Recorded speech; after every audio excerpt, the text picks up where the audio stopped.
we're going to read The Magic School Bus Gets Eaten.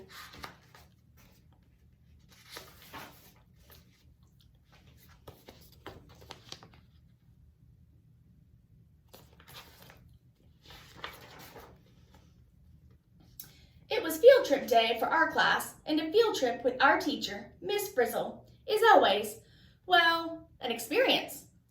We were going to the beach. Miss Frizzle had asked us to work in teams of 2 and to bring in beach things that go together.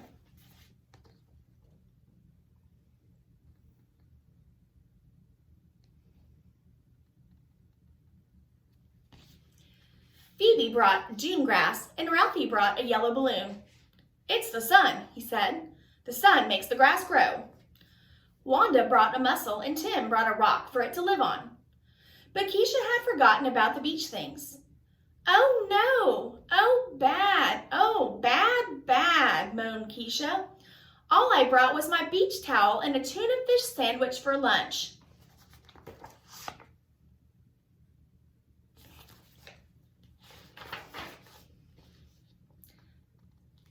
Just then, Arnold walked in.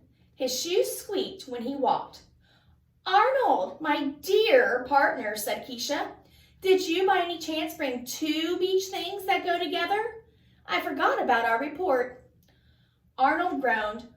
"I forgot too," he said. "I was in such a hurry this morning that I ran all the way here and kind of stepped in the pond by our house. I didn't have time to change, so all I have is my bathing suit and a towel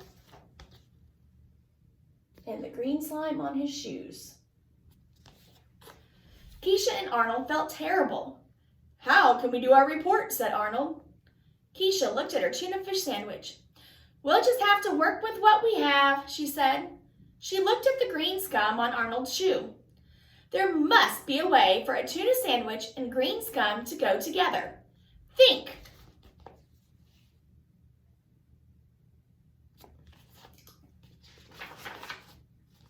"Good morning, class," Miss Frizzle said. "Today is beach day. Let's hear some of your beach reports." She looked around the room. Keisha and Arnold tried to look small. "Keisha and Arnold," Miss Frizzle said brightly, "tell us about your 2 beach things that go together."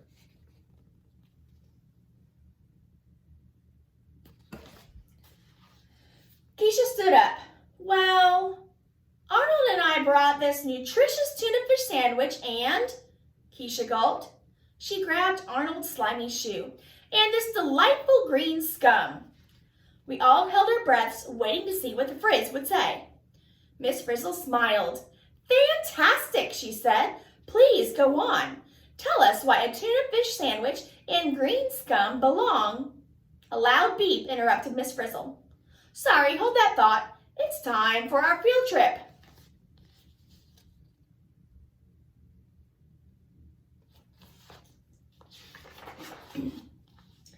We all piled onto the Magic School Bus and fastened our seatbelts. "Off we go," said Miss Frizzle. "Oh, I do like to be beside the seaside. I hope you all brought your bathing suits." The Frizz smiled. "The best way to learn about something is to jump right in," she said. "So hold on tightly, class." "Does that mean what I think it means?" asked Arnold. I was afraid of this. Suddenly, the bus lurched toward the ocean. It flopped, it flipped, and then it jumped up and into the water, just like a dolphin.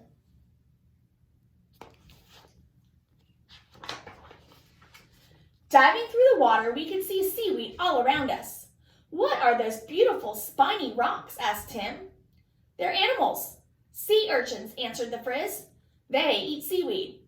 As we watched, a sea otter swam by and grabbed one of the sea urchins. "And I guess otters eat the sea urchins," said Ralphie. "Otters eat urchins, urchins eat seaweed," said Miss Frizzle. "See the connections?" "I can't see anything through this green stuff," said Keisha. "It's all scummy out there." "Did you say scummy?" Arnold asked. "That's it. Look, Keisha, scum." Miss Frizzle looked pleased. "Shall we take a closer look?" she asked. "We never swam in green scum at my old school."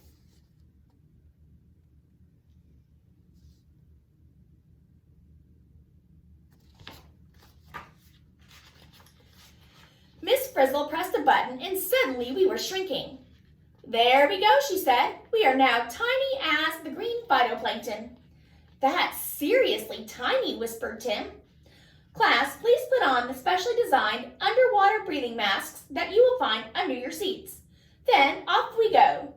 Remember, look for connections, said the Frizz as she opened the door of the bus. And I thought stepping in the stuff was bad. According to my research, phytoplankton live in the part of the ocean near the surface that gets sunlight, explained Dorothy Ann.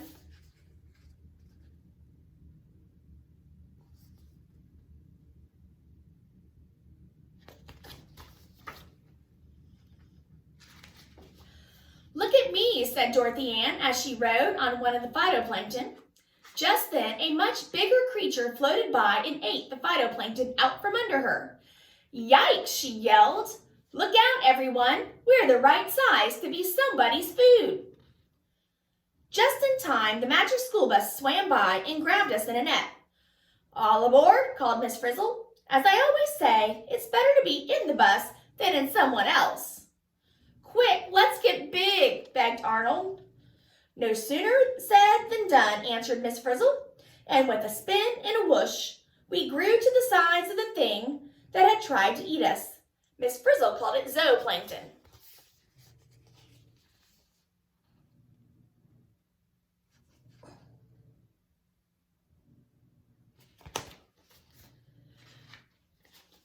Whew, we're safe, said Arnold. We looked out at the strange creatures floating around us. Look at these guys, said Carlos. They are not guys, they're zooplankton, said Wanda. But what is that huge thing, she asked, pointing to a fish that looked enormous to us. That is an anchovy, Wanda, said Miss Frizzle. Ralphie shuddered. His dad ate salty anchovies on pizza. Now that yucky fish wanted to eat him.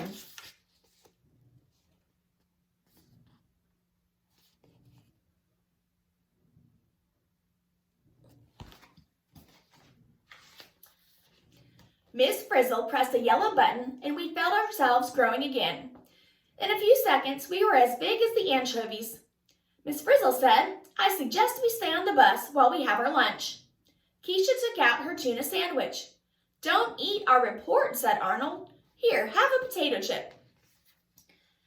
Keisha looked at her sandwich. I still don't get it. How is this sandwich connected with your scum, Arnold, she asked. Arnold shrugged. Tuna fish is just tuna fish, he said. Keisha looked amazed. Brilliant, Arnold, she said. Get it? It's like a chain. The scum is phytoplankton. Phytoplankton are eaten by zooplankton. Zooplankton are eaten by anchovies.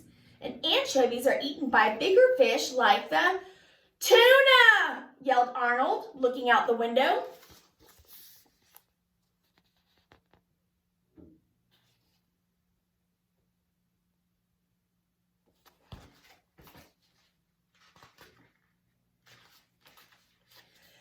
Suddenly, everything went dark. The bus bounced against something and came to a stop. Where are we? Someone yelled. Miss Frizzle turned on the lights. Class, she announced, we are now inside an albacore tuna. Keisha was excited. This is great, Arnold, she said. Now we know how your green scum is connected to my sandwich. Keisha raised her hand. Miss Frizzle, she called, may we go back to school now? Arnold and I are ready to give our report. Miss Frizzle smiled. Certainly. Hold still, everyone. Here comes our chance. In my old school, we weren't allowed to be tuna chow.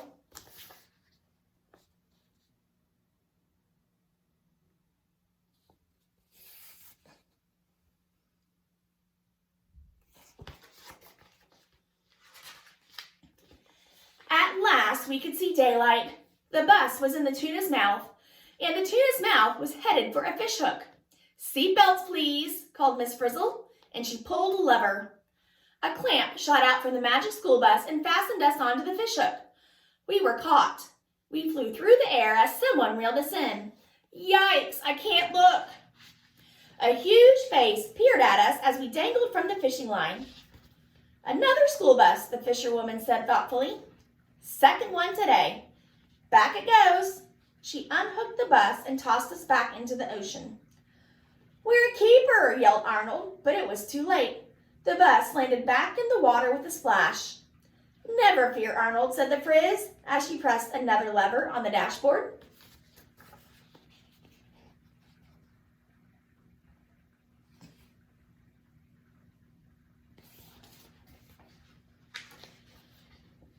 "When in the surf, do as the surfers do," Miss Frizzle yelled over the sound of the waves.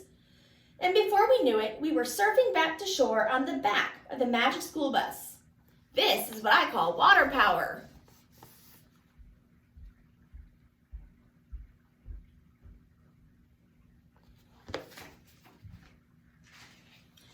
Back at school, Arnold and Keisha finally gave their report.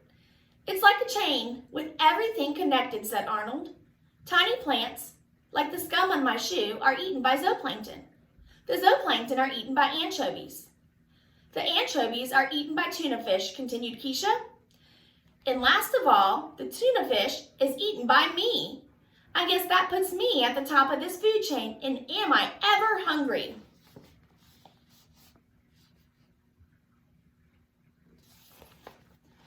"Excellent report on an ocean food chain," exclaimed Miss Frizzle. "What about a land food chain?" "Well, a mouse eats grass seed," said Tim. "Then a snake might eat the mouse." "And a hawk eats the snake," finished Wanda.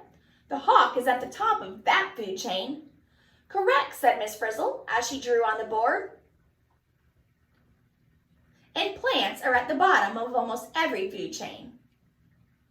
Just think, a shoe covered in plants.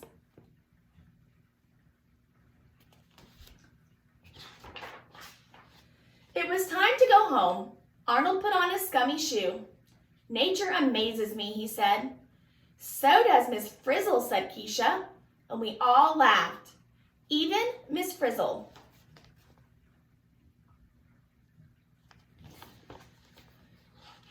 Dear Editor, as a writer for Fish Time magazine, I want to inform you that tuna fish do not eat people or buses. They eat small fish such as anchovies, fondly in the swim. Dear Editor, please let Arnold know that it is important to do homework on time, to remember to take it to school with you, and to keep your sneakers clean at all times. From Tie Your Shoes. Dear Editor, my school bus cannot turn into a dolphin or anchovy or zooplankton. Our bus has trouble just turning on our street. Signed, The Bus Stops Here.